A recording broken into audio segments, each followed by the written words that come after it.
your ability to focus, and in fact, your ability of neurons to encode specific information in your environment, that is, to represent what's out there in the world, is actually related to your blood glucose level. Now, here I'm setting aside the discussion of ketosis and ketogenic diets for the moment. But there's a beautiful study that was published in Neuron not long ago that showed that the tuning, that is the precision with which neurons in the brain represent things in our environment, is actually much greater when there is sufficient glucose in the brain. Translated into English, this means that when we are fasted or when our blood glucose is very low, we aren't able to perceive and think about things as clearly. Now, there's a twist to this, however. Many people who practice intermittent fasting, and I should say I practice a sort of pseudo-intermittent fasting. I generally eat my meals between the hours of 11 a.m. and 8 p.m., although sometimes there's some wiggle around that. Occasionally I have an early breakfast. I'm not super rigid about it. But I know there are a number of people who are doing longer fasts, or they're eating in a 6-hour window. We did an entire episode about fasting. You can, again, find that at hubermanlab.com. We'll likely have Sachin Panda, who's an expert in intermittent fasting, on the podcast. Intermittent fasting has a lot of different potential benefits. For some people, it's a convenient way to restrict their calories. For other people, it's a convenient way to avoid eating. That is, it's easier to not eat than to eat a small portion, so they opt for intermittent fasting, and so on and so forth. But one of the things that you hear very often is that some people like being fasted because they like the clarity of mind that it provides. Here's the situation. Neurons, unless you're in a ketogenic diet, really thrive on glucose. They love glucose.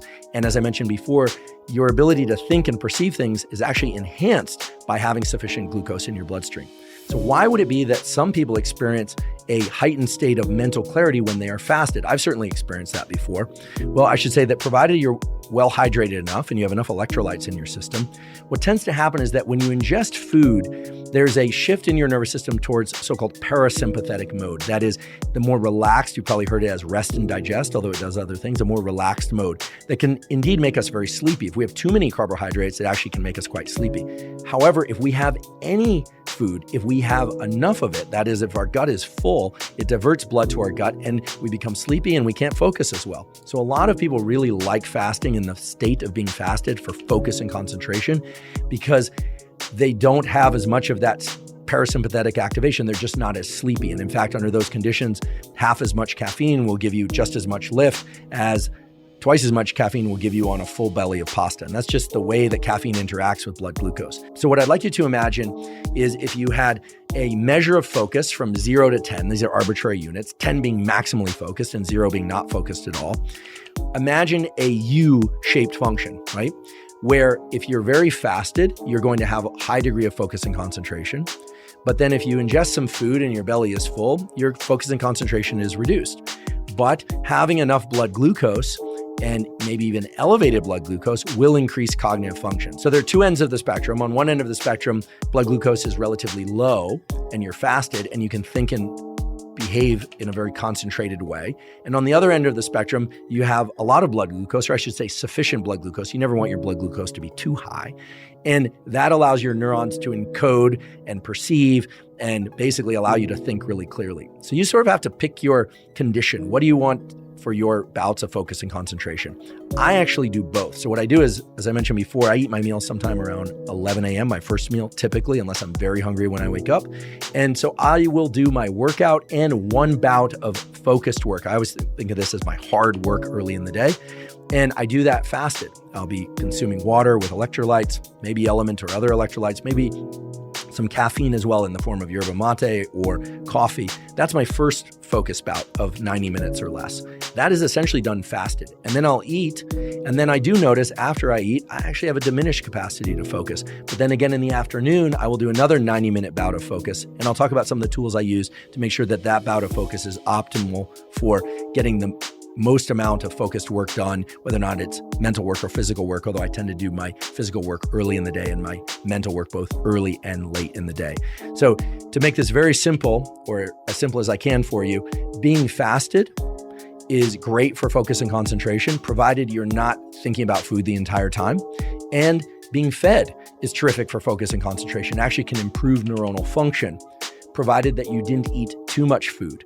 So one way to manage this is, if you're going to have a lunch, to make sure that you don't stuff yourself at lunch, that you're not overeating, and to not get quite so full that you push your nervous system into this parasympathetic mode and make it hard to focus in the afternoon. I know a lot of people experience a dip or even a crash in energy in the afternoon that make it really hard to focus. For that reason, I'll just remind people of a tool I've talked about many times before, which is based on the biology of adenosine and caffeine, et cetera, which is to delay your first caffeine intake to 90 to 120 minutes after waking up. I know that can be painful for certain people. I violate that rule when I'm working out very early in the morning. I'll drink my caffeine before my workout, which often occurs within 30 to 60 minutes of waking.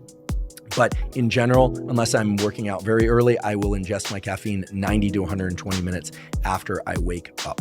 So again, I want to emphasize that if you hear somebody out there say being fasted is optimal for focus and concentration, well, that is true in one context and perhaps ideal for a certain part of the day. And other people will say, no, neurons run on glucose. You need glucose in your bloodstream in order to get those neurons to be tuned. That is, to respond with electrical activity in the optimal way when you're reading something or when you're trying to perform exercise. Well, that's also true. And of course, you can incorporate both. In fact, as I just described, incorporate both fasted states and fed states in order to optimize my concentration and focus. Some people think fasting is a thing that we're just doing now, when really fasting is what we were designed to do as a species that's alive. How we're created is that when we don't have the energy sources, we learn how to take junk from our body, renew them, and then perform. That's what happens when we fast. There's a process called autophagy, which is basically eating up the stuff that's junk and then renewing it for something else. If you never stop eating, you don't allow that process to happen. So you're just like creating more and more junk in your body, creating cells that are not very efficient doing what we're doing. So we were meant to fast. A lot of people find that they are much clearer when they fast. They find that they've got more energy when they fast. And we definitely are seeing a lot of data that people are living longer when they. If every day we do one meal a day and we maximize that 24-hour mark, you're not only getting growth hormone that you hit at 13 hours, you're not only getting the ketones that you hit at 15, you're not only getting the autophagy that you hit at 17, but now you're getting intestinal stem cells that are being repaired over and over and over. We also know at 24-ish hours, that you start to get GABA that kicks in, so it calms you. We also know that around 24 hours, your dopamine receptor sites are starting to get rebooted and repaired so that you can feel joy again. We also know at 24 hours that it stimulates a part of the Krebs cycle that will help your body upregulate antioxidants. So that 24-hour mark is critical.